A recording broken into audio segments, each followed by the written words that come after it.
رب اشرح لي صدري ويسر لي امري واحلل عقدة من لساني يفقهوا قولي. الحمد لله المبدئ المعيد الغني الحميد ذي العفو الواسع والعقاب الشديد. من هداه فهو سعيد السديد ومن أضله فهو البعيد التريد. يعلم ما ظهر وما بطن وما خفي وما علن. والصلاة والسلام على أشرف الأنبياء خاتم النبيين سيد المرسلين شفيع المذنبين سيد الأولين والآخرين سيدنا وحبيبنا نبينا وكريمنا ومولانا محمد صلى الله عليه وسلم عبده ورسوله بالهدى ودين الحق أرسله. اما بعد فاعوذ باللہ من الشیطان الرجیم. بسم اللہ الرحمن الرحیم. انما یرید اللہ لیذھب عنکم الرجس اہل البیت ویطہرکم تطہیرا. آمنت باللہ صدق اللہ العظیم. ببرکۃ ان اللہ ملائکۃ یصلون علی النبی یا ایھا الذین آمنوا صلوا علیہ وسلموا تسلیما. اللہم صل علی سیدنا وحبیبنا ومولانا محمد معدن الجود والکرم وعلى آلہ وصحبہ وبارک وسلم. صلاۃ وسلام علیک یا سیدی یا رسول اللہ. کلہم من رسول اللہ ملتمس غرفا من البحر اور رشفا من الدیم منزہ عن شریک فی محاسنہ فجوہر الحسن فیہ غیر منقسم. مولا صلی وسلم دائما سرمدا علی حبیبک خیر الخلق کلہم. اللہ کی حمد و ثنا نبی محترم نبی معظم باعث تخلیق ارض و سما صلی اللہ علیہ وآلہ آلہ وصحبہ وبارک وسلم کی بارگاہ مقدسہ میں انتہائی محبت و عقیدت کے ساتھ درود و سلام پیش کرنے کے بعد تمام تعریف اللہ وحدہ لا شریک کے لیے ہے. رجب المرجب کے یہ آخری ایام اسلام کی برگزیدہ شخصیات اور معتبر شخصیات جن کی خدمات سے اور جن کی محنت سے اسلام کی تعلیمات مزید روشن ہوئی اور اسلام کے اس مشن اور تحریک کو ایک مضبوطی حاصل ہوئی، جہاں پر ترتیب کے ساتھ رجب کا یہ مہینہ دیگر اکابر کے احوال اور واقعات کہ جن کو سننا، پڑھنا، سمجھنا، قرآن و سنت کی تعلیم کو سمجھنا اور دین کے مزاج کو عملی طور پر جاننے کے لیے ان ہستیوں کے ساتھ، ان کی سیرت کے ساتھ، ان کے احوال کے ساتھ تعلق ایک طالب علم کے لیے، ایک مسلمان کے لیے انتہائی لازم ہے. جہاں ابتدائی دنوں کے اندر ہم نے چند برگزیدہ اولیاء کا ذکر کیا، اسی رجب المرجب کے آخر میں آنے والی چند شخصیات جس میں حضور سرخیل اہل بیت سرکار سیدنا امام جعفر الصادق رضی اللہ تعالی عنہ کی ذات گرامی اور آپ کے شہزادے حضرت سرخیل اہل بیت حضور امام الائمہ سیدنا موسیٰ الکاظم رضی اللہ تعالی عنہ وارضاہ عنا کا یوم پاک بھی ہے. چند احوال ان ہستیوں سے متعلق جاننا اور ان کے کردار اور ان کی نصیحت، ان کے معاملات کے ساتھ جاننا، یہ ہماری عقیدت کے لیے، ہماری تربیت کے لیے اور دین اسلام کی تعلیم سے واقف ہونے کے لیے انتہائی لازم ہے.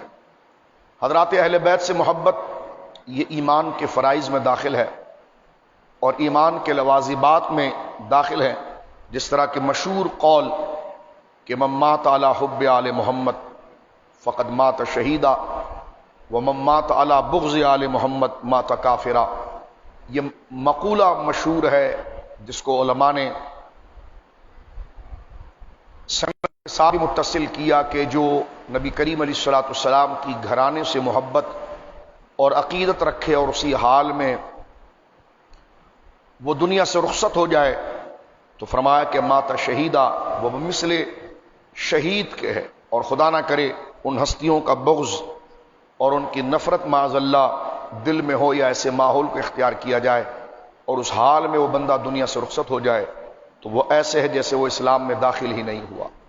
قرآن مجید فرقان حمید نے ایک نہیں متعدد آیات خانوادہ رسول صلی اللہ علیہ وسلم کی محبت اور ان کی عقیدت، ان کی تعظیم کو ظاہر کرتی ہے جو ہمارے لیے ایمان کا فریضہ ہے۔ اور سرکار کریم علیہ الصلوۃ والسلام کی ایک نہیں درجنوں احادیث بلکہ سینکڑوں احادیث صحیحہ جو امت میں تسلسل کے ساتھ چلی آئی اور اکابر امت نے اس کو ہاتھوں ہاتھ قبول کیا اور اس پیغام کو اپنے لیے مشعل راہ اور اپنی زندگی کی بنیاد بنائی، وہ حضرات اہل بیت کی محبت ہے۔ صحیح مسلم شریف کی روایت سے ہم بات کو آگے بڑھانا چاہیں گے، پھر ائمہ کی بارگاہ میں حاضری پیش کریں گے تاکہ ہماری روحیں ان کے مرتبے اور ان کے مقام کو جاننے سے مکمل آشنا ہو جائے۔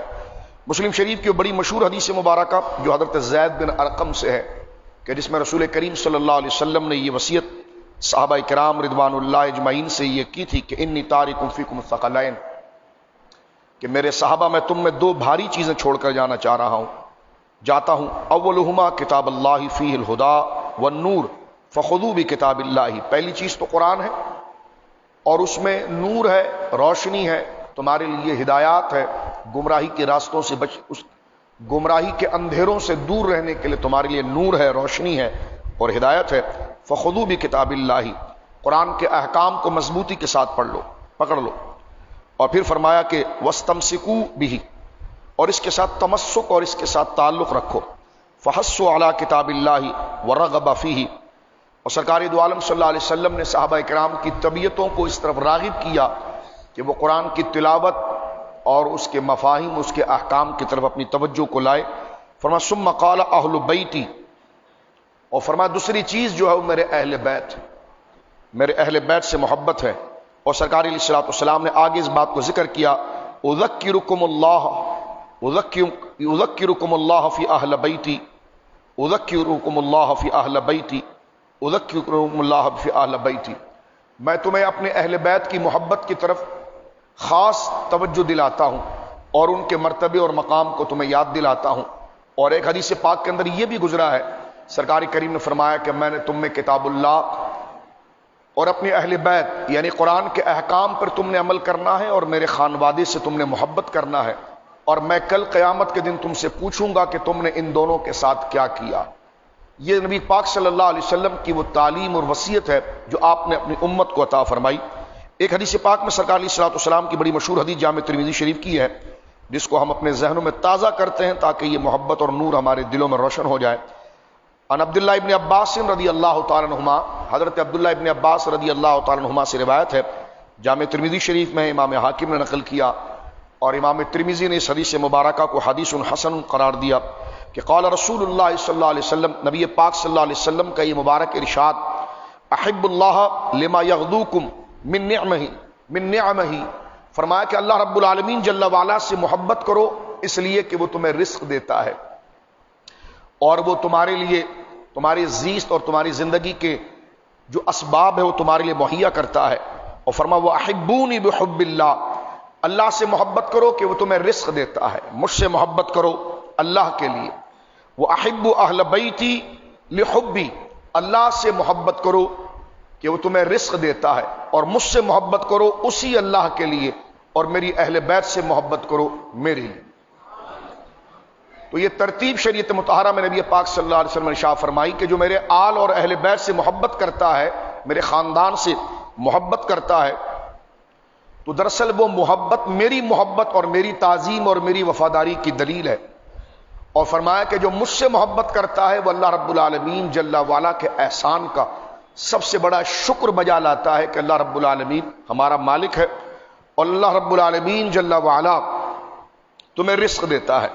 ایک حدیث پاک جو ہے کنز العمال کے اندر حضرت عثمان غنی ذی النورین رضی اللہ تعالیٰ عنہ سے مروی ہے کہ جس میں رسول کریم صلی اللہ علیہ وسلم نے ارشاد فرمایا من صنع صنیعۃ الی احد من خلف عبد المطلب فی الدنیا، فرمایا جو جناب ابو طالب رضی اللہ تعالیٰ عنہ کی اولاد میں سے، یعنی ابو طالب حضرت عبد المطلب کی اولاد میں سے، فرمایا جو عبد المطلب رضی اللہ تعالیٰ عنہ کی اولاد میں سے، اور عبد المطلب کی اولاد حضور کا خاندان ہے، سرکار فرماتے من صنع صنیعۃ الی احد من خلف عبد المطلب فی الدنیا، جو حضرت عبد المطلب کی اولاد حضور فرماتے ہیں جو میرے خاندان میں سے کسی ایک بندے کے ساتھ بھی بھلائی کرے، اور کسی ایک فرد کی جو میری اولاد میں سے ہو، وہ مشکل میں ہو، وہ دقت میں ہو، اسے کے لیے کوئی مصیبت ہو، تو فرمایا جو میری اولاد میں سے کسی ایک فرد کے ساتھ بھی بھلائی کرے اور اس کی مشکل میں اس کے کام آ جائے، اپنے اچھے بول کے ذریعے، اپنے کردار کے ذریعے، اپنے تعاون کے ذریعے، اپنے ساتھ کے ذریعے، تو نبی پاک صلی اللہ علیہ وسلم فرماتے ہیں کہ میری اولاد میں سے کسی ایک فرد کے ساتھ بھی اگر کسی نے بھلائی کی، ایک فرد سے مراد مبالغہ ہے، یعنی کرنی تو سب سے ہے، لیکن اگر کسی ایک کے ساتھ بھی میری اولاد میں سے کسی ایک میرے ایک بچے کے ساتھ بھی اگر کسی نے بھلائی کی ہے، فعلیہ مکافۃہ اذا لقینی، تو اس کا بدلہ دینا قیامت کے دن مجھ پر واجب ہے، کہ وہ قیامت کے دن میری اولاد کے ساتھ جو اس نے بھلائی کی ہے، تو قیامت کے دن اس کا عوض، اس کا بدلہ میں نے اپنے اوپر لازم کیا ہے۔ فتاوی رضویہ شریف میں امام احمد رضا خان فاضل بریلوی نور اللہ مرقدہ نے جلد نمبر 10 جو موجودہ ہے، اس میں اس حدیث پاک کی تخریج کی ہے خطیب بغدادی سے، یہ حدیث پاک کہ من صنع صنیعۃ الی احد من خلف عبد المطلب فی الدنیا فعلی مکافۃہ اذا لقینی، میری اولاد میں سے جو شخص اولاد عبد المطلب میں سے کسی کے ساتھ دنیا میں نیکی کرے اور اس کا صلہ دینا قیامت کے دن مجھ پر واجب ہے۔ امام احمد رضا خان فاضل بریلوی امام اہل سنت اس حدیث کی تشریح کرتے ہوئے بڑے مبارک جملے لکھتے ہیں، فرمایا حضور کی اولاد کے ساتھ نیکی کرنا اور اس کا بدلہ سرکار کریم عطا فرمائے۔ اعلی حضرت لکھتے ہیں اللہ اکبر اللہ اکبر، قیامت کا دن، وہ قیامت کا دن، وہ سخت ضرورت، سخت حاجت کا دن، اور ہم جیسے محتاج اور صلہ عطا فرمانے کو محمد رسول اللہ صلی اللہ علیہ وسلم صاحب تاج خدا جانے کیا کچھ دیں اور کیسا کچھ نہال فرما دیں۔ ایک نگاہ لطف ان کی جملہ مہمات دو جہاں کو بس ہے، بلکہ خود یہی صلہ کروڑوں صلے سے اعلیٰ اور انفس ہے، جس کی طرف آیت کریمہ کلمہ کریمہ اذا لقینی یعنی میری اولاد کے ساتھ بھلائی کرنے والا قیامت کے دن اس کو بدلہ دینا مجھ پر ضروری ہے، آپ نے اشارہ فرمایا اور فرماتے ہیں بحمد اللہ روز قیامت وعدہ وصال اور دیدار محبوب صلی اللہ علیہ وسلم کا مجدہ سناتا ہے، مسلمانوں اور کیا تمہیں درکار ہے، دوڑو اور اس دولت یعنی اہل بیت کی محبت کی سعادت کو حاصل کر لو۔ تو یہ تمام احادیث اس بات کی طرف واضح اشارہ کرتی ہے کہ جناب رسول مکرم صلی اللہ علیہ وسلم کی اولاد امجاد اور ان کا مرتبہ اور مقام، یہ اہل بیت کی محبت اہل سنت و جماعت کے لیے سرمایہ ایمان ہے۔ انہی ہستیوں میں سرکار سید الشہداء امام الائمہ امام حسین رضی اللہ تعالی عنہ وردہ عنہ کے پوتے حضور سرکار امام جعفر الصادق رضی اللہ تعالی عنہ وردہ عنہ، جن کی رجب المرجب کے اندر جن کے وصال مبارکہ کی تاریخ مشہور ہے، اور ان کی نسبت سے اہل محبت فاتحے کا انتظام کرتے ہیں اور نیاز کا اہتمام کرتے ہیں، جس کو ہمارے عرف میں کنڈے کی نیاز کہہ دیا جاتا ہے، کہ پہلے زمانے کے اندر یعنی ہندوستان کے قدیم دور کے اندر مٹی کے برتنوں کے اندر وہ نیاز تیار کی جاتی تھی، میٹھا تیار کیا جاتا تھا، تو مٹی کے برتن کو اردو زبان میں کنڈے کہتے ہیں، تو اس کی نسبت سے وہ کنڈوں کی نیاز مشہور ہو گئی ہے۔ مقصود یہ ہے کہ ان کے نام اور ان کے مناقب کو ذکر کرنا اور اہل بیت کی محبت کو اپنے دل کے اندر تازہ کرنا، اس کے بعد محصل طعام جو بھی ہو اس سے اپنے دوست احباب کی ضیافت کرنا، تاکہ اخوت اور محبت کی وجہ یہ اہل بیت کی محبت بنے۔ تو یہ ایک بڑے تبرک کی بات ہے جو نسلاً بعد نسل چلی آئی ہے، اور یہ شرعاً بالکل جائز ہے۔ اس کو بدعت کہنے والے خود دماغ سے پاگل ہیں، ان پگلوں کو خود نہیں پتا، بالکل جاہل ہے کہ جو اس کو بدعت اور حرام کہتے ہیں، اس کے حرام اور بدعت ہونے کا دور دور سے کوئی تعلق نہیں۔ ان کو بھی بلا کر کھلا دیا کریں تاکہ جب ان کا پیٹ بھر جائے تو شاید وہ اس کو حرام نہ کہیں، کیونکہ اس پر کوئی ناجائز ہونے کی دور دور تو کوئی دلیل نہیں ہے۔ خدا جس کو گمراہ کرے تو اس کو نسبتیں کہاں سمجھ میں آ سکتی ہیں۔ خیر، ان دیوانوں اور پاگلوں، ان جاہلوں سے اپنی جان کو ہم چھڑاتے ہیں۔ بات صرف اتنا عرض کرتے ہیں کہ یہ نیاز بالکل جائز ہے، لفظ کونڈا اس نسبت اور مناسبت کے حوالے سے کہہ دیا جاتا ہے کہ جو مٹی کا برتن ہے، آج تو مٹی کے برتن نہیں رہا، تو جرمن یا اسٹیل کے برتن میں بنتا ہے، تو مقصد وہ مراد نہیں، مقصد ایک اس کی یاد آوری ہے کہ اس سے مراد حضرت امام جعفر صادق رضی اللہ تعالیٰ کا ذکر ہے، تلاوت قرآن ہے، نیکی کے کام کرنا ہے، اور اس کا اجر جو اللہ عطا فرمائے گا وہ سرکار امام صاحب کی بارگاہ میں پیش کرنا ہے، یہ مقصود۔ اور لوگ جب جمع ہو جائیں تو ہم ایسے تو نہیں ہے نا کہ جناب جو ہے کہ وہ رائے میں جا کے صرف چینک لے کر پھریں۔ سنی تو الحمدللہ جب دوستوں کو جمع کرتا ہے تو کھانا بھی کھلاتا ہے، چائے بھی پلاتا ہے، تو وہ ضیافت کا سلسلہ جو ہے ان کے ذکر کے عوض بن جائے، یہ نسبت اس کی ہے، اور یہ کرنا مستحب ہے، احصال ثواب ہے، یہ کوئی منع نہیں ہے، نہ اس کو کرنا کوئی واجب قرار دیتا ہے، اور نہ اس کے انکار کرنے پر کسی کو تان یا اس کو برا کہا جاتا ہے۔ ہاں جو اس کو حرام کہے گا تو علمی اخلاقی طور پر اس کے گریبان کو پکڑنا ایک پڑھے لکھے آدمی کا کام ہوتا ہے، اس کو حرام کہنے والے کی کھچائی کی جائے گی، لیکن اس کو جو نہ کر سکے اس پر کوئی زجر نہیں ہے، کوئی اس پر زبردستی نہیں، کیونکہ نہ یہ واجب ہے، نہ یہ سنت متواترہ ہے، نہ اس کی کوئی ایسی ضرورت ہے جس کا مطالبہ ہم سے کیا جائے گا، لیکن موجودہ دور میں اپنے دلوں میں ایمان کو زندہ رکھنے کے لیے صحابہ اور اہل بیت کی محبت لازم ہے، تو یہ طریقہ ان کی محبت کا اور ان کے ذکر کا بہانہ بن جاتا ہے، تو لہذا یہ سراسر اپنے ذکر کے اعتبار سے مستحب ہے، اور صالحین کا ذکر ہے، اس پر بے شمار قرآن کی آیت کریمہ موجود ہے۔ خیر یہ ایک ترتیب کے ساتھ میں نے ضمن ذکر کر دیا۔ سرکار امام جعفر صادق رضی اللہ تعالی عنہ حضرت امام حسین رضی اللہ تعالی عنہ کے پوتے ہیں، یعنی سرکار امام حسین رضی اللہ تعالی عنہ کے بیٹے سرکار امام زین العابدین سید السجاد رضی اللہ تعالی عنہ، اور ان کے شہزادے حضور سیدنا علی بن محمد بن علی بن حسین، جن کا نام محمد تھا اور لقب مبارک ان کا باقر تھا۔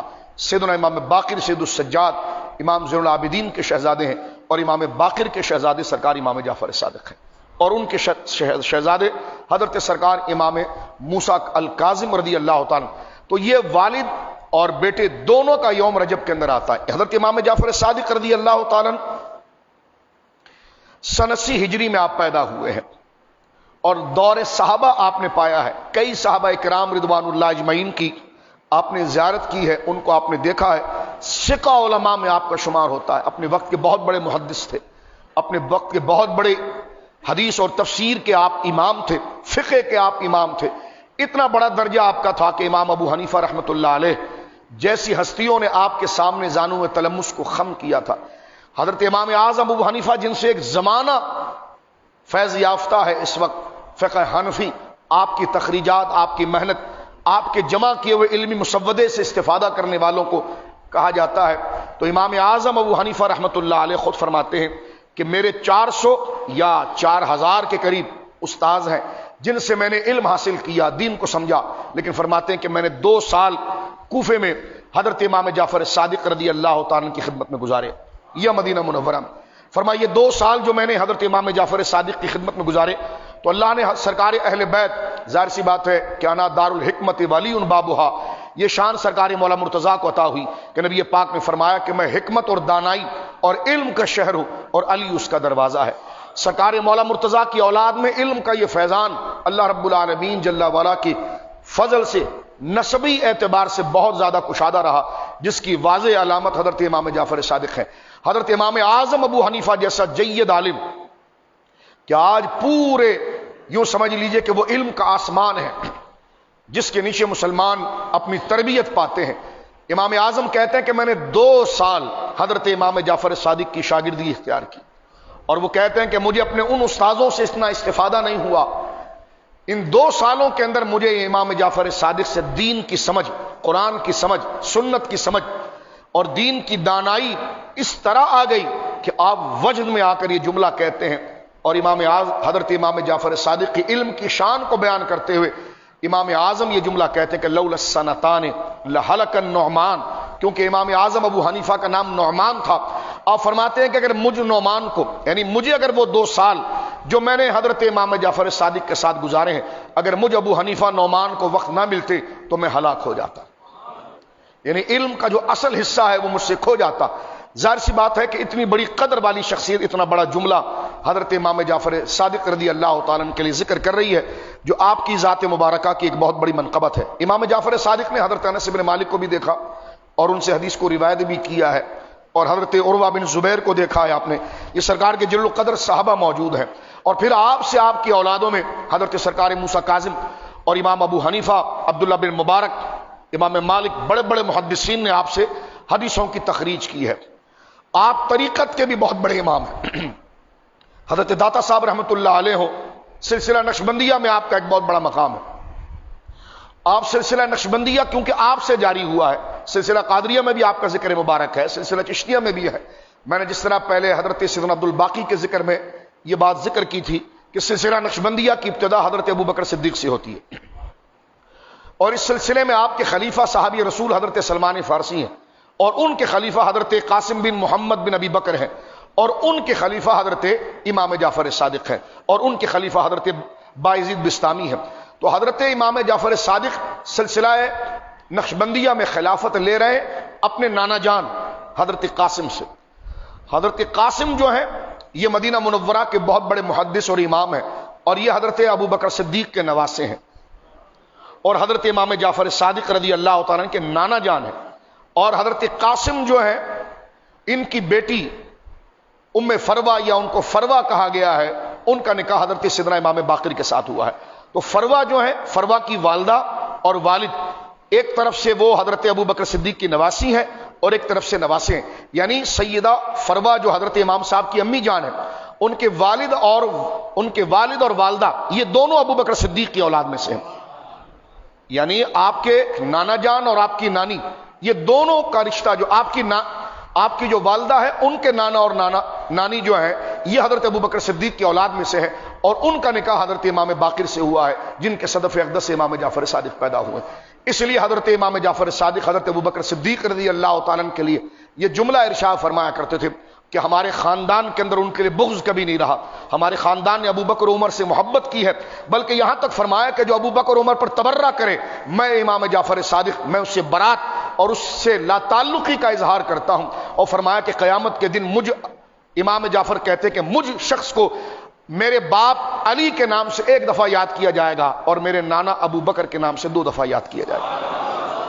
امام اعظم ابو حنیفہ رحمۃ اللہ علیہ حضرت امام جعفر صادق رضی اللہ تعالیٰ کی اس قدر تعظیم کرتے تھے کہ طبقات حنفیہ کے اندر یہ روایت موجود ہے کہ ایک دفعہ امام اعظم ابو حنیفہ رحمۃ اللہ علیہ مسجد الحرام کے اندر درس دے رہے تھے. تو سرکار امام جعفر صادق رضی اللہ تعالیٰ مسجد میں داخل ہوئے اور ایک ستون کے پیچھے، مسجد کے پلر کے پیچھے آپ نے اپنے آپ کو چھپا لیا اور سننے لگے کہ میرا شاگرد ابو حنیفہ پڑھاتا کیا ہے. اتنے میں کیونکہ آپ کی پیٹھ پلر کی طرف تھی اور جو آپ کے شاگرد تھے ان کے جو چہرے تھے وہ آپ کی پشت کے پیچھے اس پلر کو دیکھ رہے تھے. تو امام صاحب کو آتا ہوا آپ کے شاگردوں نے دیکھ لیا تھا، اور جب شاگردوں کے اندر ہلچل ہوئی تو آپ نے مڑ کر دیکھا تو امام صاحب جو ہے وہ پلر کے آڑ میں کھڑے ہو کر سن رہے ہیں. تو حضرت امام ابو حنیفہ اپنی جگہ سے کھڑے ہو گئے اور ہاتھ باندھ کر حضرت امام جعفر صادق کے پاس پہنچے اور کہا کہ خدا کی قسم مجھے اس بات کا علم نہیں تھا کہ آپ تشریف لائے ہیں، اور اگر آپ تشریف لاتے تو آپ مجھے حکم دیتے کہ میں استقبال کے لیے کھڑا ہوتا. یہ بڑا عجیب معاملہ ہوا کہ آپ تشریف لائے اور آپ کھڑے رہے اور میں بیٹھے رہا. خدا کی قسم اگر مجھے علم ہوتا تو دنیا دیکھتی کہ ابو حنیفہ آپ کے استقبال میں کھڑا ہوتا. تو یہ حضرت امام جعفر صادق کے ساتھ سرکار امام اعظم ابو حنیفہ رحمۃ اللہ علیہ کی محبت تھی. انشاءاللہ شعبان میں آپ کا یوم آئے گا تو مزید بات کریں گے. امام اعظم ابو حنیفہ کو اللہ نے یہ عزت عطا فرمائی کہ آپ امام جعفر کے والد گرامی امام باقر سے بھی آپ نے پڑھا ہے اور امام جعفر صادق سے بھی آپ نے پڑھا. امام باقر نے تو باقاعدہ اپنی طرف سے آپ کو فتوے کی اجازت دی اور فرمایا ہم اہل بیت کی طرف سے ہم ابو حنیفہ کو یہ اجازت دیتے ہیں کہ وہ ہمارے اہل بیت کی طرف سے وہ شریف فتوے کو بیان کرے. یہ حضرت امام جعفر صادق رضی اللہ تعالیٰ کا مرتبہ مقام تھا. آپ کی طبیعت مبارکہ انتہائی انکساری والی تھی. میرے سامنے اس وقت حضرت سیدنا داتا گنج بخش علی حجویری رضی اللہ تعالیٰ کی کتاب مبارک کشف المحجوب شریف ہے. آپ بہت انکساری فرمانے والی شخصیت تھی. اہل سنت کی کتابوں میں جگہ جگہ پر آپ کے تفسیری نکات نظر آتے ہیں، بلکہ یوں سمجھیے کہ امام جعفر صادق کا علم امام ابو حنیفہ رحمۃ اللہ علیہ کی تعلیمات میں 90% سے زیادہ نظر آتا ہے. حضرت داتا صاحب رحمۃ اللہ علیہ نقل فرماتے ہیں کہ ایک مرتبہ امام جعفر صادق کے شاگرد حضرت داؤد تائی رضی اللہ تعالیٰ آپ کی خدمت میں عرض گزار ہوئے کہ اے فرزند رسول مجھے کوئی نصیحت فرمائی، میرا دل سیاہ ہو گیا ہے. اللہ اکبر. آپ نے فرمایا اے ابا سلیمان تم اپنے زمانے کے مشہور عابد و زاہد ہو، تمہیں میری نصیحت کی کیا حاجت ہے؟ یعنی بڑے منکسر مزاج شخصیت تھی امام جعفر صادق. انہوں نے عرض کیا اے فرزند رسول، آپ کو ساری مخلوق پر اللہ نے فضیلت دی ہے اور آپ پر سب کو نصیحت فرمانا واجب ہے. آپ نے فرمایا اے ابا سلیمان، میں ہمیشہ اس بات سے ڈرتا ہوں کہ کل قیامت کے دن اپنے جد کریم رسول اللہ کو کیا منہ دکھاؤں گا، کہیں وہ میری گرفت نہ فرمائیں کہ تم نے کیوں میری اتباع کا حق ادا نہ کیا، کیوں اتباع نبوی کا تعلق. فرمایا کیونکہ امام جعفر صادق کہتے ہیں یعنی یہ آپ کا خشیت الہی ہے، یہ فقر ہے، یہ نہیں کہ آپ اعلی خاندان کے ہیں تو کچھ بھی کرتے رہیں معاذ اللہ. اس خاندان کی عزت سر آنکھوں پر ہے لیکن عقیدہ اور ایمان مقدم ہے. یہ نہیں ہو سکتا کہ کوئی اس مبارک خاندان سے واقعتاً تعلق رکھے اور پھر وہ صحابہ کے بارے میں چاہے جو بک بک کرتا رہے، دین کے بارے میں کوئی بک بک کرتا رہے، جس قسم کے چاہے خرافات اور بدعات اعتقادی بیان کرتا رہے. یہ امام جعفر صادق کا خطبہ اس بات کو واضح کرتا ہے کہ نسب و خاندان سے پہلے شریعت ہے اور دین ہے. یعنی جن کو اللہ نے یہ اعلیٰ خاندان عطا فرمایا ہے وہ اپنے خاندان پر فخر نہیں کریں گے، فخر کرنا حرام ہے، نسب پر فخر کرنا حرام ہے. اور جن کو یہ مبارک نسب ملا ہے اور جن کو نہیں ملا وہ ان کی تعظیم کریں گے. شریعت کا حکم ہے جو حدیث ہم نے پڑھی، جو ان سے چڑھیں گے ان کو چڑھنا حرام ہے. مختصراً یہ کہ اگر کوئی سید ہو تو وہ اپنے نسب پر فخر نہیں کرے گا. فخر کا معنی یہ ہے کہ دوسرے کو گھٹیا سمجھنا. تو صاحب اعلیٰ نسب کو اپنے خاندان اور نسب پر فخر کرنا، فخر کا معنی دوسرے کو گھٹیا سمجھنا، فخر کرنا حرام ہے اور دوسرے شخص کو اس سے چڑھنا حرام. سادات سے جو چڑھے گا وہ حرام ہے اور جو واقعتاً سادات ہو اپنے نسب پر فخر کرے اور دوسرے کو ذلیل سمجھے یہ اس کے لیے حرام ہے. شریعت مطہرہ کا یہ اب دیکھیں امام جعفر صادق اس بات کو ذکر کرتے ہیں جب حضرت داؤد طائی جو ان کے مرید وہ کہتے ہیں کہ آپ آل رسول ہیں صلی اللہ علیہ وسلم، آپ مجھے نصیحت فرمائیے حضور. آپ فرماتے ہیں میں تو خود ڈر رہا ہوں کہ قیامت کے دن میرے نانا جب مجھے میری گرفت کریں گے کہ تو نے میری شریعت مطہرہ پر کتنا عمل کیا. یعنی امام جعفر صادق جن کی پوری زندگی حضور کی اتباع میں گزری ہے لیکن خوف خدا اور دین کی بلندی اور سرکار کی اتباع کا تقدم کتنا زیادہ ہے آگے آپ ذکر فرماتے ہیں. سرکار داتا صاحب کے الفاظ میں پڑھ رہا ہوں. داتا صاحب رحمۃ اللہ علیہ لکھتے ہیں کہ امام جعفر صادق نے یہ جملے کہے کیونکہ اتباع نبوی کا تعلق نہ نسب صحیح سے ہے اور نہ نسبت قوی سے ہے بلکہ پیروی کرنے کے تعلق سے ہے. کتنی بڑی حقیقت بیان. فرمایا اعلیٰ خاندان کے تو اس کا مطلب کیا کہ شریعت کے احکام چھوڑتے رہو گے، تم سے زیادہ پوچھا جائے گا. صرف اپنی تعظیم ہی کراتے رہو گے یا شریعت کا ادب بھی سکھاؤ گے؟ صرف اپنی تعظیم ہی سکھاتے رہو گے یا عقیدہ بھی سکھاؤ گے؟ عقیدے کے خلاف کوئی بھی فساد ہوتا رہے اور خود بھی عقیدے کے خلاف بک بک کرتے رہو تو کچھ بھی نہیں ہے. اور کوئی آپ کے بارے میں کہے تو کہتے ہیں آپ نے آل رسول کے خلاف بات کر دی. آل رسول کے خلاف بات کرنا حرام ہے. لیکن امام جعفر صادق رضی اللہ تعالیٰ کی نصیحت آپ دیکھیے، فرمایا نسب یا نسبت کبھی نہیں، پیروی کبھی ہے. جب تک رسول اللہ کی شریعت کی اتباع نہیں ہوگی یہ چیزیں فائدہ نہیں دیں گی. وہ دیکھو سر سید احمد خان، تو اس کو سید ہونا کوئی فائدہ دے گا؟ تو کہنے کا مقصد یہ کہ سادات کے ادب واجب لازم ہے. ان کے حق کو ہلکا جاننے والا منافق ہے.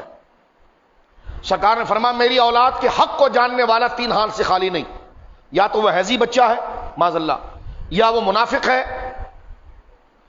اور آپ نے فرمایا کہ وہ حیضی بچے کے مانند ہے اور وہ منافق ہے اور جو میری اولاد کے حق کو ہلکا جانے. تو یہ تو ان کی تعظیم ہے جو ہم پر لازم ہے، لیکن کب تک؟ جب تک شریعت مطہرہ کی اتباع ہوگی، سرکار کے دین کی پابندی ہوگی. یہ نہیں ہو سکتا کہ عقائد حقہ کے خلاف بک بک اگر کوئی کر جائے اور وہ حکم انتہائی شدید ہو جائے. اس لیے کہا گیا کہ جناب غلطی کسی سے بھی ہوگی اس کی اصلاح کی جائے گی. اعلیٰ حضرت امام اہل سنت رضی اللہ تعالیٰ عنہ کا یہ فتویٰ مبارک جو آیا ہے کہ اگر یہ حضرات گمراہی کی طرف بھی چلے گئے تو ہم ادب کریں گے. ادب نسب کا ہوگا، یعنی باعتبار نسب کا ان کو گالی دینا حرام ہے اور باعتبار خاندان کے ان کو زجر کرنا ناجائز ہے. لیکن اگر وہ گمراہی پر چلا جائے تو اس کو پیر نہیں بنایا جائے گا. باعتبار اچھے نسب کے، ان کی نسب کے اعتبار سے تعظیم کی جائے گی، لیکن مسجد کا مصلی نہیں دیا جائے گا، مقتدا نہیں بنایا جائے گا. یہ مراد ہے. تعظیم ایک اور شے ہے اور مقتدا اور پیر بنانا اور شے ہے. لہذا مختصراً یہ ہے کہ اگر وہ اہل سنت کے نظریات سے نکل گیا تو اس کی بیعت بھی، اس کی خود کی بیعت ختم ہو گئی، تو وہ آپ کو کیا مرید بنائے گا؟ الیاذ باللہ، وہ خود اپنا مرتبہ کھو گیا ہے تو وہ آپ کا امام کیا بنے گا؟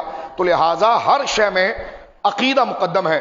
بڑی زبردست قسم کی رذالت کرتے ہیں کہ اپنے آستانوں پر نسب کے اعتبار سے لوگوں کو جمع کرتے ہیں، پھر اجماعی نظریہ جو مولا علی کا، اس کے خلاف نعرے لگاتے ہیں کہ دمادم مست قلندر علی کا پہلا نمبر، اور پھر کہتے ہیں ہماری تعظیم کرو۔ تمہاری تعظیم حرام ہو گئی ہے، تمہیں پیر نہیں بنایا جا سکتا، کیونکہ تم نے خود حضرت مولا مرتضیٰ کی توہین کر دی ہے اور اہل بیت کی توہین کر دی ہے، نظریے اہل سنت کی مخالفت آپ نے کی ہے، تو لہذا باعتبار سعادات اور عزت کے اس نسب کی عزت کی جائے گی، لیکن آپ کو پیر نہیں بنایا جائے گا، آپ کے ہاتھ نہیں چومے جائیں گے، کیونکہ عقیدہ مقدم ہے۔ تو لہذا گڈ مڈ کر کے بلیک میلنگ کرتے ہیں، او یہ کیا ہو گیا جی، آپ نے تعظیم کو چھوڑ۔ ہم نے کہا اتنا کھول کے بیان کریں، کھوپڑی میں بات نہیں آ رہی ہے آپ کے؟ ہم یہ کہہ رہے ہیں کہ خاندان کی عزت برقرار رہے گی، لیکن عقیدے کے اندر اگر فساد آ گیا تو مقتدا نہیں بنایا جائے گا، عزت نہیں دی جائے گی، کیونکہ آپ سے بڑی عزت جو ہے وہ شریعت کی ہے۔ یہی امام جعفر صادق بیان کر رہے ہیں۔ آپ داتا صاحب خود آل رسول ہیں، آپ پڑھ کے دیکھیے امام جعفر صادق کا جو جملہ ہے، آپ ارشاد فرما رہے ہیں کہ اتباع نبوی کا تعلق نہ نسب صحیح سے ہے اور نہ نسبت قوی سے، بلکہ پیروی کرنے سے یہ متعلق ہے۔ تو اب آپ دیکھیے ہمارا قصور کیا ہے کہ اگر ہم شریعت مطہرہ کی راہ کی طرف آگے چلیں، اور یہی بات گویا کہ سارے عظمت والوں نے بیان کی۔ اس کے بعد آپ آگے سنیے، حضرت داؤد طائی کہتے ہیں، عرض کرنے لگے خدا بندہ اللہ کی بارگاہ میں کہنے لگے یا اللہ، جس شخص کا خمیر نبوت کی خاک سے ہے وہ تیری راہ کے اندر اور تیرے خوف کے اندر اتنا لرز رہا ہے کہ کیا بولنا ہے اور کیا نہیں بولنا ہے، تو ہم تو ایسے لوگ ہیں کہ جنہیں نہ تقوی ایسا ملا نہ خاندان ایسا ملا، ہم تیری بارگاہ میں کیسے کھڑے ہوں گے؟ یعنی آپ اندازہ لگائیے، یہ خشیت الہی، سادات نے کبھی اپنے نسب کو کے اوپر تکبر نہیں کیا، فخر نہیں کیا، انہوں نے شریعت مطہرہ کی اتباع اور اسی کو ترجیح دی ہے۔ میں بات کو ختم کرتا ہوں اس لیے کہ وقت بھی ہمارا گویا کہ زیادہ ہو گیا ہے۔ میں عربی عبارات کو چھوڑ کر صرف ترجمے پر آتا ہوں یہاں پر، کہ جو سرکار امام جعفر صادق نے اپنے بیٹے حضرت سرکار موسیٰ کاظم رضی اللہ تعالیٰ عنہ کو وصیت کی تھی کہ میرے بیٹے، تو میرا بیٹا ہے، میرا جانشین ہے اور آل رسول کی تو نشانی ہے، تیرا رویہ، تیرا مزاج کیسا ہونا چاہیے، یہ بات اب کر رہے ہیں سرکار امام جعفر صادق رضی اللہ تعالیٰ عنہ اپنے بیٹے سرکار موسیٰ کاظم سے۔ کون؟ سرکار موسیٰ کاظم رضی اللہ تعالیٰ عنہ، جن کے دربار پر امام غزالی جیسا شخص گھٹنوں کے بل آتا تھا۔ حضرت امام شافعی نے فرمایا کہ جس کی دعائیں کہیں قبول نہ ہو وہ آئے اور دربار موسیٰ کاظم پر حاضری دے۔ فرمائیے دربار مقدسہ وہ ہے جہاں پر حاضری سے دعائیں مستجاب ہوتی ہے۔ سرکار موسیٰ کاظم رضی اللہ تعالیٰ عنہ سے عقیدت یہ اہل سنت کی آنکھوں کا سرما اور ہمارے دل کا قرار اور چین ہے۔ کیا کہہ رہے ہیں امام جعفر صادق اپنے بیٹے سرکار موسیٰ کاظم؟ کون موسیٰ کاظم؟ جن کے شہزادے مولا علی رضا ہے، جن کا بیٹا وہ ہے کہ جن کی شانوں کو دیکھنے کے لیے اللہ اکبر ایک اونچا مقام چاہیے، تو یہ ان کے والد گرامی ہیں۔ حضرت امام جعفر صادق اپنے بیٹے موسیٰ کاظم کو وصیت کرتے ہیں، اے میرے بیٹے، جس نے اپنے نصیب کی ملنے والی چیز پر قناعت کی وہ غنی ہو گیا، جس نے اپنی آنکھوں کو دوسرے کے ہاتھوں موجود چیزوں پر جمائے رکھا وہ فقیر ہو کر مرا، جس نے کسی کے ہاتھ پر نظر رکھی وہ بھکاری ہو کر مرے گا۔ فرمایا جس نے اپنے اللہ سے ملنے والی جو تقدیر اور مال ہے یا عزت ہے اس پر بھروسہ کیا وہ عزت پائے گا۔ آگے اپنے بیٹے کو نصیحت کرتے جو ہم تمام کے لیے ہے میرے دوستوں بزرگوں، فرمایا جو اپنی قسمت پر راضی نہ ہوا اس نے اللہ کی تقسیم پر تہمت لگائی، جس نے دوسروں کی لغزش اور غلطیوں کو حقیر جانا، یعنی دوسروں کی بڑی غلطیوں کو بھی اس نے کم جانا، وہ اپنی کوتاہیوں کو بڑا جانے گا۔ جو دوسرے کے عیب کو اچھالے گا اس کے اپنے عیوب بھی ظاہر ہو جائیں گے۔ جو بغاوت کی تلوار تانے گا وہ خود اسی سے قتل کیا جائے گا۔ جو دوسروں کے لیے گڑھا کھودے گا اللہ اسے اسی میں گرا دے گا۔ جو بے وقوفوں کے ساتھ صحبت رکھے گا اسے ذلت ہی ملے گی۔ جو علماء کے ساتھ ہم نشیں ہوگا اسے وقار ملے گا۔ جو برائی کے مقامات پر جائے گا اس پر تہمت لگ جائے گی۔ اے میرے بیٹے، لوگوں کو حقیر نہ سمجھو۔ یہ امام جعفر صادق رضی اللہ تعالیٰ اپنے بیٹے سرکار موسیٰ کاظم کو تلقین کرتے ہیں، وہ تلقین جو مولا علی کے سینے سے آئی ہے، اور جو مولا علی نے اس خاندان کی اصل نعمت سرکار دو عالم سے لی ہے۔ فرمایا اے میرے بیٹے لوگوں کو حقیر نہ سمجھو کہ تمہیں بھی حقارت سے دیکھا جائے گا. فرمایا اے میرے بیٹے حق بات کہو، خواہ تمہارے حق میں ہو یا تمہارے خلاف ہو، بات سچ کرنا.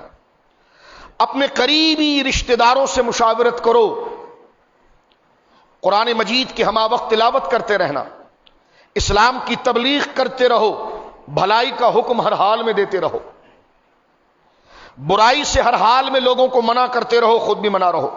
جو تم سے توڑے اس سے جوڑو، جو تم سے قطع کلامی کرے، تم سے بات نہ کرے، تم اس سے بات کرنے میں پہل کرو، جو تم سے سوال کرے اسے عطا کرو. خبردار چغلی سے بچنا، کیونکہ یہ دلوں میں بغض پیدا کر دیتی ہے. فرمایا خبردار لوگوں کی عیب جوئی سے بچنا، کیونکہ لوگوں کی عیب جوئی کرنے والا خود بھی نشانے پر ہو جاتا ہے.